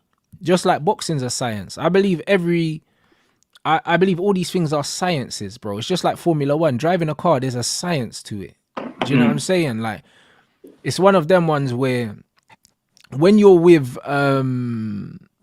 for instance, when you're with Formula One drivers, Lewis Hamilton could sit there, yeah, with his eyes closed, listen to the engine and tell you exactly what gear you're in, how fast you're going. That's some crazy shit. Like, bro. he can do all that. Do you know what I mean? Crazy. It's a science, bro. Do you know what I'm saying? And like, all of these things are science, bro. It's just like when you watch certain man play snooker and that. It's a science. All of it is all science, bro. You know what I'm saying? Because it is the angles that you have to calculate in your brain, yeah, to get the white ball, to hit the pink ball, to go in that corner, bro. It's all science, bro. Do you know what I mean? And that's why Dino's my guy, because he's the guy that has he's mastered the tool, blood. Just like Federer mastered the tennis racket, yeah? Like, Ronaldinho mastered the football, bro. Like, he could make it do whatever he wanted it to do, bro. And that's when you know that you've mastered it, bro. When you can make something do what you want it to do, when you want it to do, as often as you want to do it. Like, just like Beckham mastered the free kick. Do you know what I'm saying? Like, Ronaldinho could dribble, he could shoot, he could pass. People don't talk about his passing enough because everyone looks at his dribbling. Yeah. Do you know what I'm saying? But he could pass, he could head the ball as well. Like, he was underrated in the air. Do you know what I'm saying? Very. He could give you the acrobatics. He can give you the overhead kicks. He could give you absolutely everything. And he was built like a tank as well. He wasn't short like a lot of the great dribblers tend to be. A lot of the great dribblers tend to be 5'10" below, Do you know what I mean? The Messi's, the 5'7s and that, the 5'8s, like Hazard, low center of gravity, like Luka Modric. He defied all of Ronaldo was those. a big guy. He defied all of those things. That's why Zidane as well, for me, is in my top 5 because the size of the human being, he should not be doing that. He shouldn't be doing that. Like Zidane shouldn't be pulling the ball out of the air that's come from 60 meters away, yeah, like with a velvet pillow, bro, and just bringing it down. And then doing a little 360 spin, bro, like whilst running. It's crazy, man. What are you talking about? It is crazy. Ronaldinho was making the ball do whatever he wanted. He was doing stuff before it became popular. Like, same with Bergkamp. These guys are masters. When Barcelona played, who was it in the Champions League? Werder Bremen, yeah. And everybody expected Ronaldinho to put the ball over the wall, yeah. And he went underneath it, innit? Underneath it, bro. What? And that back then, for people in the comments that are too young to remember, back then we saw that shit for the first time, bro. We'd never seen this prior to that. And now players lie on the floor because of him. Yeah. Do you know what I'm saying? And this is what I'm trying to say, bro. Like, man unlocks something in football to the point where man are lying on the floor now, just in case someone's getting cheeky, bro. And that's crazy. And this is exactly what it is. So because football's a science, yeah, this is why I can look at certain players and I can say comfortably, yeah, that they ain't gonna do it, because it's either you need to have the science from a technical point of view, or you have to have the smarts. Frank Lampard had the smarts, bro. For everything that he didn't have on a technical level, this guy was very, very intelligent, bro. Do you know what I mean? And fair enough, he's not a great manager, bro, but he still went private school. Frank Lampard's a smart guy, bruv. Do you know what I'm saying? I'm sure if they done like a Who Wants to Be a Millionaire or something like that, out of all the footballers, I'd pick him, bro. He'd win it. Yeah, I'd pick him. He's a smart guy, bro. Do you know what I'm saying? And it's one of them ones where he's very articulate, like he's very intelligent, bro. And it's one of them ones where if you don't have mad ability, but you're intelligent, you can still be a very, very effective footballer. But when you don't have mad ability and you're not intelligent as well, it's peak, bro. Like, that's what I mean about players like Rashford, players like Garnacho. Like, they're not intelligent on the ball, and also they're not exceptionally gifted either. Do you know what I mean? And when you don't have either or of those things, it's a struggle for you. It is a struggle for you at the top level. And that's the problem. Like, Eden Hazard was mad intelligent on the ball, but also technically beautiful player to watch. Yeah. And you put those together. Same with Xabi Alonso. And why is he a great manager? Because he was extremely intelligent. Extremely. And he's an extremely technical player as well, bro. That's why he was a good player. This is why he's a good coach. Same with Pep Guardiola. All of these guys. But Rooney was extremely talented, not very intelligent, and he's fine. That's why he's not a great coach, but he was a great player. Yeah. Do you know what I mean? Like it's okay. Do you know what I mean? But when you don't have one or the other, you have absolutely no chance, bro, at the top level. Same with Carrick as well. People in the comments saying Carrick was technically very good and very intelligent, bro. Like, he lived off interceptions. So that means you have to preempt what's going to happen. It's intelligence. That's what it is. And that's why when you look at the best managers and look at where they seem to play, a lot of them tend to play in that midfield area, or they play centre-backs, where they got to read the game, analyse the game, stuff like that. You see the pitch, you see the full length of the pitch, you see everything from the back. And it's true, man. It's true, man. Defenders and midfielders tend to be the better coaches. It's very rare. It's very rare that you see goalkeepers be good coaches. I would like to say Nuno was a bit of an exception because he was a third goalkeeper. But strikers don't tend to be good coaches because they only see stuff from up front. You don't have a view of what's going on behind you. You don't know. But then again, you've got exceptions there. But usually, it's always midfielders and centre backs. No, 100. Like man said, Carrick kept it simple. But you know the beautiful thing about Michael Carrick is it wasn't simple. He just made it look simple. Because the thing is, if it was so simple to play the way Michael Carrick played, you would see a lot more of them. Do you know what I mean? The reason why you don't see a lot of Michael Carricks is because it's not simple. It just looks simple. And that's the beauty. Because if it was simple, then players like Bruno, why can't he do that? Why can't he do that? You know what I mean? Like, man saying 17 and Bruno McTominay made it at Man United. They made it at Man United because, one, we're poor, and also the Premier League is very much about being an athlete and not being a footballer. Like someone like a Sergio Busquets as well. Like the way Busquets plays, it looks so simple, but bro, the way he plays is one of the most difficult things you'll see in life, bro. Sergio Busquets, bro. But he makes it look so easy, bro, because Yeah, he's man. so good. When he's got the ball, does the little drag back and then does the little Bro, spin and then and the the mad thing point. is with Busquets, bro, he sells you, blood. He'll turn his whole body like he's gonna pass the ball, and then he'll just hit the Cruyff turn and he's gone, and you're just like, bruv, and he does it in a place where if he loses the ball, the whole team's in trouble, blood. 100%. Yeah, You know, yeah, like yeah. that. And you can't teach, how calm he is on the ball. Because that's intelligence. That is also that's spatial awareness. That is everything. Because people say, scanning, but you can scan all you want, bro. Like you have to do the math in your head to say, all right, cool. He is about 3 steps away from me. The ball is 1 step away from me. So I've got 2 steps to do something. Because a lot of players, you've seen it all the time. When they get impressed, the ball comes to them. They think they've got more time than they have. They try and take the extra touch and someone nicks it. Gone. Yep. Do you know what I mean? So you can scan, but bro, your brain has to process how quickly he's traveling, how quickly the ball's traveling, also where the space is. And you have to do that within a second, bro. Because that's all you've got. Yeah. That's all you got. Most of the time, you don't even have a second, bro. So the fact that Busquets does all of this without running. Do you know what I'm saying? Like, it's the most difficult thing. Yeah.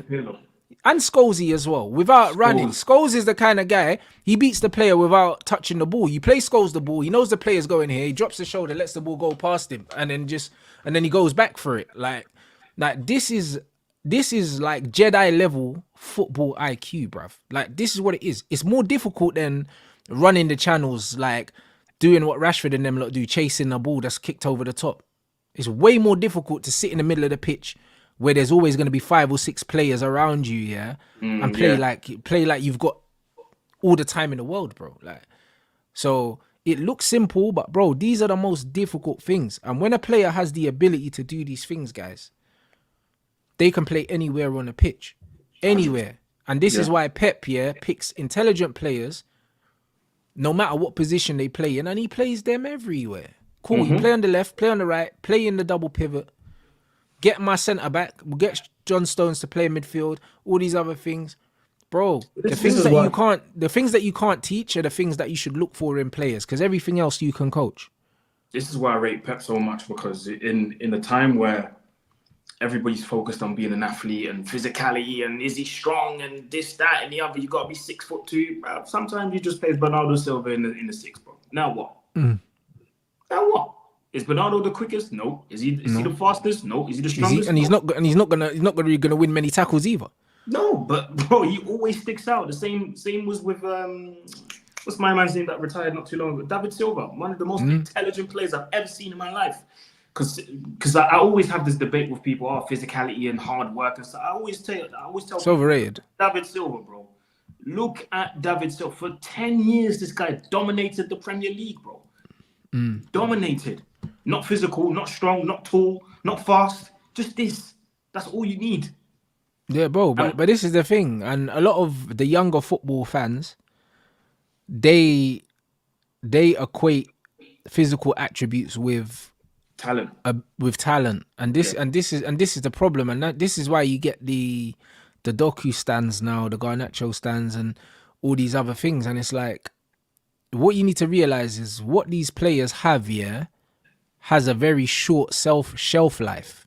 The long shelf life in football is what gets the Benzemas, the Modric's playing into 38s. Yeah. It's the stuff that you can't see on the stat sheet. It's the stuff that you can't see with the naked eye. Do you know what I'm saying? Like, this is what it is. Like, all of these players will be here today and gone tomorrow. There's no longevity. The reason why Saka's going to have a very long career, as long as he stays fit, is because he's extremely intelligent, bro. Yeah. That's why. It's got nothing to do with physical attributes. Saka's very smart, bruv. That's one thing I've always liked about Saka. Obviously, we ban Arsenal and all of that, and sometimes we ban their players when they lose. But Saka is so intelligent, bro. And the one thing I like about him as well, when it comes to tactical stuff, because he's got such an intelligent coach or good coach in Arteta, his willingness to learn. You can tell, Saka takes on what he's being taught, bro. And that's for me one of the big differences between Rashford and Saka, for example. Because at one point they were being compared, and I was like, I prefer Saka, and people getting on to me saying, "Oh, I'm secretly an Arsenal fan." I'm like, no, but I rate Saka more than Rashford because one, he's more intelligent by himself, and two, he takes on information and he replicates what he's being taught. Do you know what I mean? And that's but where does that come from? He's an intelligent guy in real life. Do you know what I mean? He done well in school as well. Similar to Lampard. These guys are intelligent, so they can take on things. It's a skill to be able to process information and take it on. That's the reason why Saka's played multiple positions and he can play them all well because he's intelligent, bro. And the thing is, you don't have to be the most talented player if you're intelligent, but you can't have neither. So do you understand? Even if he stops playing on the wing and let's say the pace goes, Saka, he can play midfield. He can play as a 10. He can play as an 8. And if you give him a role where he doesn't have to run too much, bro, I wouldn't be surprised if, let's say, when Saka's like 34, 35, he plays in a 6 because he's intelligent like that. He can. And this is the thing. When you look at the Martinelli and Saka thing, Martinelli's one hamstring injury away from being no one. Oh, 100%, bro. Yeah, the hamstring goes and the pace goes, gone. Done. Bro, you're right, bruv. He's one hamstring injury away from being Jibril Cisse, blood. I'm telling you, fam. You know them was hamstring gun, blood. He's Ryan Barble, blood. Swear down. Like that's what it is. You see Saka, even if Saka loses a whole yard of pace, you can just play him somewhere else. Yeah, he can still play. You can just play him somewhere else, bro, and he'll still play it to a very high level. You know like that? And because he's a footballer. You know like that? And that's why people literally think, that I'm disrespecting Saka, when I say, he's not the most immensely talented footballer. It's not a disrespect to him. Like, it shows just how intelligent he is that even though he has no outstanding attributes, he's so smart that he knows his strengths and he knows his weaknesses, and you very rarely see his weaknesses because he's so smart, bro. So even if he's a bag of 6s and 7s, his output is above that because of that. Do you know what I'm saying? And it's the same with Jude. Like Jude technically is a bag of 6s and 7s, but he's a smart player and he's a very good athlete also, and so is Saka. Saka's what, 6 foot, very strong. He's not exceptionally quick, but he's quick enough, and he knows how to use his body very well. He knows how to draw a foul, bro. One of the most fouled players in the league. But listen, it might be a bag of 6s and 7s, but guess what? That's gonna give him a long career, bro. That's and in a time where everybody wants to be quick and fast and strong, bro, having a long career in this generation, it's not given to everyone.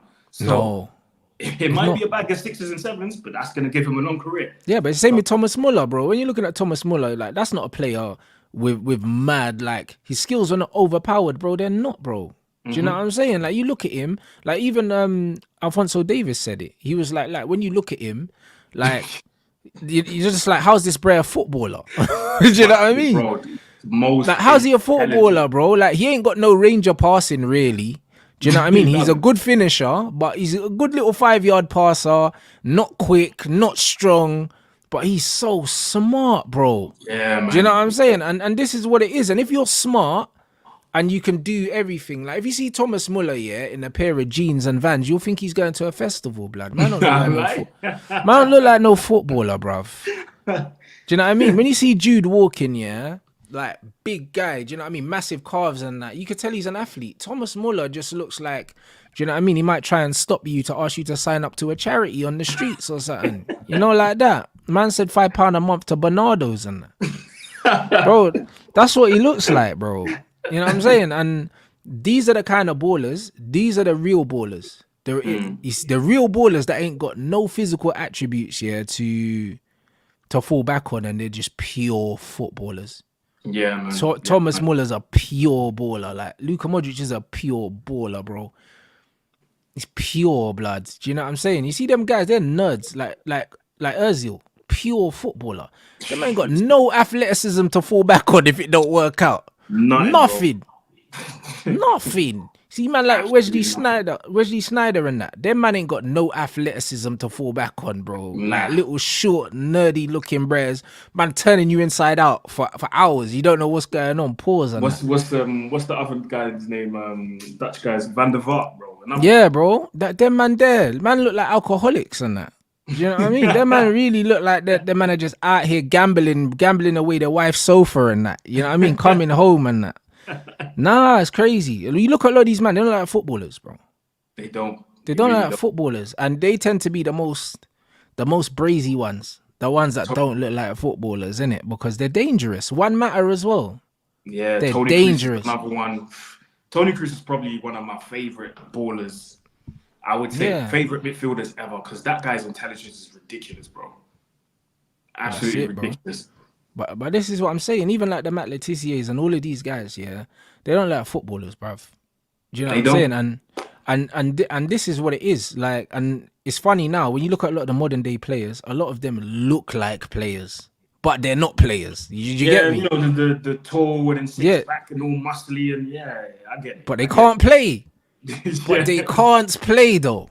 Do you know what I mean? And whereas it was the opposite before. Before it was like even Eric Cantona, he didn't look like a footballer. He looked like a bouncer. Right. Especially older Cantona with the skinhead, bro. Like, and just big square shoulders and that. Man didn't look like no footballer. That man's spinning around and chipping goalkeepers and stuff. He didn't look like a footballer.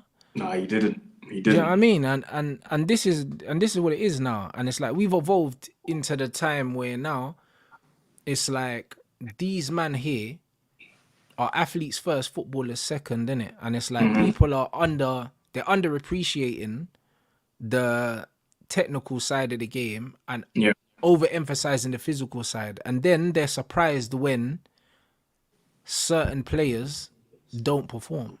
Like when Michael Richards said, when they said who would you rather play against, Grealish or Doku, and he said Doku. And people was like, what do you mean? What do you mean? Micah's like, I've already got pace, blood. I don't need to worry about this, brother. I can run with him. You go? You know that I can run with him. This is the reason why Ashley Cole didn't mind playing against CR7. He's like, I can run with him. Yeah, I got the pace. I can run with him. Do you know what I mean? The thing is, when Ronaldo played on the right for us, when he came up against fullbacks that could run with him, he struggled. Because that little burst of pace wasn't enough to get him away.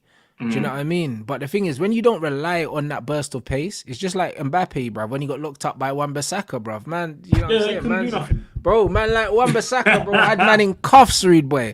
Man ain't going to forget about what Wan-Bissaka done to Mbappe, blood. Crazy. Do you know what I'm saying? Man said, not just him, by the way. Broski. Wan-Bissaka said, bro, Wan-Bissaka said, I know you want to go outside, go in it. I'll see you there. I'll see you there, blood. And he saw him there every time, blood. And this is what I'm saying. Like, see them players there. When a player can run with a man, what now, bruv? Do you know what I'm saying? And Twanzebe too, bro.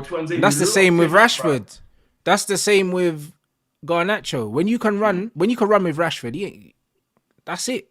That's all he had. That's all he had. That's all he had. You know what I'm saying? And that's the problem. Same with Anthony. Shake the leg, run. Oh, you run with Anthony. Oh, I can't go nowhere. Keep going. You got me. Get out of here, man. Do you know what I mean? And this is exactly what it is. There's no creativity no more.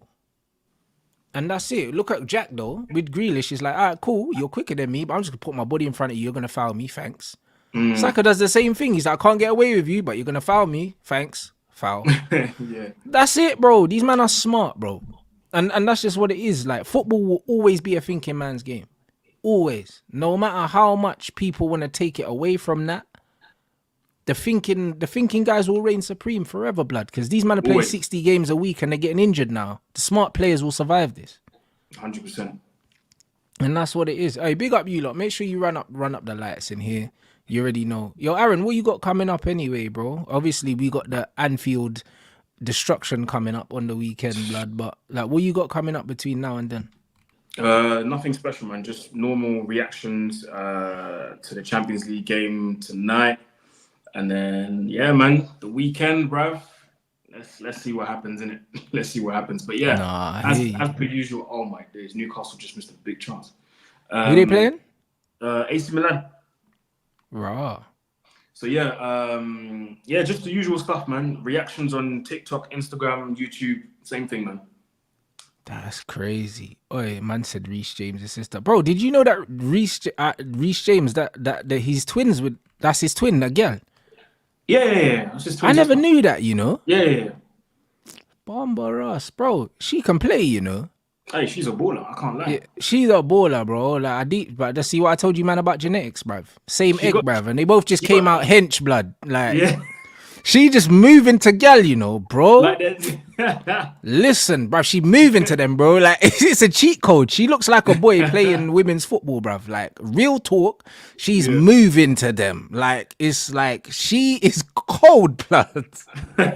She plays like Mandem and she's just there, yeah. Like with the women, they can't catch her, they can't barge her, and she's slapping shots from everywhere. Like it's too easy for her, bro. And It's she's great. nonchalant like the Mandem as well. Like when she plays, she's got that little Yeah, nonchalance about her. bro. Like, she's like Mandem, innit? She's built like Mandem, bro. Like that's just it. And Reece James is built like her, both of them, bro. You know what I'm saying? It's one of them Yeah, where she yeah, can yeah. get away with it, but Reece James needs to lose weight, blood. You know them, man. I can't lie. He's gonna have to think about that because I'm willing to think that that's part of the reason why he's getting injured so much. Yeah, but it is. He needs to lose weight, bruv. He needs to lose weight, bro. Because Man can that talk would about be genetics and all that, but bruv, at the end of the day, yeah, like he needs to look after himself. yeah, he Because it's does, one of man. them ones. You Really can does. have the preposition to put on weight, but bro, at the end of the day, yeah, you're a professional athlete. So Yeah, lose you some got weight, to, man. bruv. You Do you know got what I to. mean? And that's just what it is, bro. How can you be built like your sister, bro? That's crazy. Otherwise, you'll start getting cooks like flipping Stephen A. Smith been cooking Zion. Like, Bro, we've been cooking Zion. flipping Zion been hell. getting fried, blood. And Yo, rightly so. I'm rightly so. he's been getting cooked, bro. I'm like, raw. That's Yeah. crazy. And rightly so, bro. You can't be a professional athlete, yeah, and you're fat, and then on top of that, yeah, look at man's skin as well, bro. It's because he's eating badly, bro. Man's Yeah, acne. If you he's not if you taking see care his of skin, yeah, bro, like a lot of the time, yeah, what you see on the outside is a reflection of what's going on the inside, bro. Whether it's someone's behavior, do you know what I'm Yes. saying, or whether it's you get me, or someone's skin and that, bro. And let me tell you, this guy's eating trash all the time, bro. Like even the gal, like when Zion was beating them things, they're saying that they're finding fast food stuff in the bathroom and that. Man said empty soda cans in man's toilet and that. Imagine you're See going what I toilet and mean? you're seeing Fanta cans in the sink and that. That's crazy, man. It's That is crazy. crazy. You know, like that. Man need to change his diet, fam. So it's one of them ones where, yeah, it's really about yeah, James needs to pattern it up or else his career's gonna go sideways, cuz. That's It's gonna go true. sideways because he's a baller, but yeah, he needs to lose a few pounds. Stephen A. Smith said, his belly's bouncing off the free throw line. Yeah, bro, it's but you know what? You know what I like about the American way of doing things is these man don't hold back, and that's the way you gotta do it, bro. They It's don't like care, bro. you have to call these man out, bro. Like it's not here. Them man are just trying to do the friendship thing. I'm not on it, bro. Like I'll say things, yeah, and people going like it's bad, but bro, these American men are saying this on television, bro. Bro, if these guys knew, yeah, so even some of the active players right now, who's got a podcast right now that All of them. Draymond's got one. Draymond, bro, he goes in, Yeah. bro. Paul George Draymond got don't one. care. Bear them man got one, man. What's Do you know my what I'm man's saying? it? Pat Bev, bro, he's the worst. Yeah, Pat Beverly's with Barstool. Flip it. He goes in on players. I'm like, bro, you're still active, bro. You're still playing. Yeah, bro. But no, I rate it though. Do you know what I'm saying? That's the thing about America that I love here. It's like it's just about winning. They've got that competitive edge. They haven't lost it. They're dogs. Yeah. Even though they're friends, yeah, they've still got that dog in them. Like here, nah, it's too soft, blood. Do you know what I mean? It's like, oh, you said something about me. My agent's gonna ring you, blood. Bun you and your agent, bro. Do you know what I mean? Or you got your cousin or something tweeting and that, bro. You man are gonna do nothing, man. Stop your shit. You know what I'm saying? Like this is just what it is. If you can't take the criticism, play better. Yeah. Oh yeah, I've seen the Draymond Green punch as well. Flipping hell, man. Smoke, man, bruv. Nah, listen, Draymond's the guy, fam. Do you know what I mean? Doing up headlocks and them thing there. Nah, I rate it. Bro. He's a dog, rude boy. Yeah. And that's exactly what you gotta do. That's exactly what you gotta do, man. You gotta have thick skin in this game. If you're a public figure and you're playing football, yeah, or you're playing basketball or whatever, you're the chosen few. You're less than 1% of the population doing what you're gonna do. Yeah, you provide entertainment for the masses, bro. So if man are gonna they're gonna have an opinion on what they're paying for. These men are customers. You know, like that. If you serve me a bad meal, I have every right to give you a bad review, blood. 100%. And that's what it is. You know what I'm saying? So if you're going out there stinking the place up, yeah, man are saying you played shit, yeah, bro, deal with it. Deal with it. Do you know what I mean? Play better. Do you know what I'm saying? Like, if you work in a restaurant, you cook me a shit meal, bro. You can't get upset, yeah? If I tell you the chicken's not cooked properly and I show you the inside of the chicken and it's pink, well, you don't get upset. Do you know what I'm saying? Do better next time, bro. Make me a new one. What football fans don't understand is you might not want to say that a player's been shit for a game, but guess what? The manager's going to tell him in the dressing room. So better. People seem to think that the footballing world is like, oh, everybody's friends, everybody's nice, and bro, trust me, you do not want to. You don't want to spend a week in the footballing world, because the things that go on in there in terms of people being honest towards you, these men don't know about, bro. New gaffer coming in, calling him into his office. Good morning, how you doing? Yeah, all right, cool. You know what? You're not in my plans. Find a new club. These men don't know about these things, bro. Yeah, it's ruthless, bro. They think it's all rosy and it's all because people get money, and bro, it's not. It's really not, bro. It's a cutthroat industry where you gotta have thick skin. You've got to be very strong, because if you're not, it will break you. But also, you can see the players that aren't mentally strong because they're the ones that respond to all the criticism. Yes, absolutely. That's why you see people like Maguire doing what he does, and you see Garnacho's brother doing what he does, because they're not built for this. But the thing is, and even when you look at the mentally strong players, you think they don't get criticism, bro? Of course they do. They just don't say nothing, bro. That's it. They just don't say nothing. All the greats, that we look up to, there's been moments in their careers where people have doubted them. There's pressure.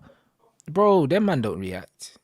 Do you know what I mean? You think some of the stuff that Zidane did, that he didn't get criticism, people didn't call him out? Same with Ronaldinho and all them, bro. Like, if you're Brazilian, that's probably the most pressure, that you'll ever feel as a footballer if you represent that nation, because you can never do enough. Do you know what I'm saying? And it's like, them man would be getting criticism all the time, bro. Do you know what I mean? Them man win a World Cup and sack their manager. You know, like that. You know what I'm saying? And then you got to see the likes of the CR7s as well, and all these other people. Bro, you think these men ain't been getting criticised their whole lives, bro? And they got on with it. Beckham, bro, them man were hanging, burning things of Beckham. You didn't see Beckham coming out saying, oh, this is so unfair. Bro, speaking of Ronaldo, do you know how much Ronaldo been getting criticised in his own country for not delivering a title with his country, bro? Yeah, every time crashing out. They're looking at him like, yo, are you our savior or not? It's pressure, bro. It's pressure. And that's what I'm saying. So a lot of these men are soft now, bro. You know what I'm saying? So, like, yeah, they don't make it like these players anymore. And that's why, unfortunately, a lot of these guys that are going to get hyped up, guys, they're not going to make it. They're not going to make it because technically they're not good enough. Emotionally, they're not strong enough. And you just see them fall away. There's going to be a lot of false dawns at Manchester United. We're going to see a lot of players that we're going to build up, and then they're not going to cut the mustard because they're not built for this. They're not built for this. They come tomorrow. That's it. Do you know what I mean? So, bruv, just don't get emotionally attached to anyone. Because, bro, you know, like that, I feel like we're going through a phase at Man United where we're going to see a lot of the players that we like just gone, blood, and we're going to have to deal with it. You know, like that? Yeah. Like, honestly, I feel like that's where we're going to be now. It's going to be a point where all the players that I have, like, some affinity to, I just feel like they're all going to be gone, and I'm going to look at this team. I'm not going to see myself in it. I'm not going to see Man United, and man's just going to have to firm it, blood. Like, that's just where we're going, innit? Because all the signs are that we're going to do the wrong thing, innit? So we just need to wait and see, bruv. Do you know what I mean? But all I'm saying is just get rid of Bruno first, blood. Let's go, man. Just get rid of him first, blood, and then man can relax. You lot make sure you subscribe to Aaron's channel. The link is in the title. You already know what it is, blood. We're out of the Europe, blood, but at least we got top 4, blood. You get me? 4th in the Champions League group. You get me, blood? Man got to end on a positive on that. You know what I'm saying? 4th in the Champions League group. And that's the closest we're getting to top 4 this season. So, big up everyone inside. Run up the likes. And I'll catch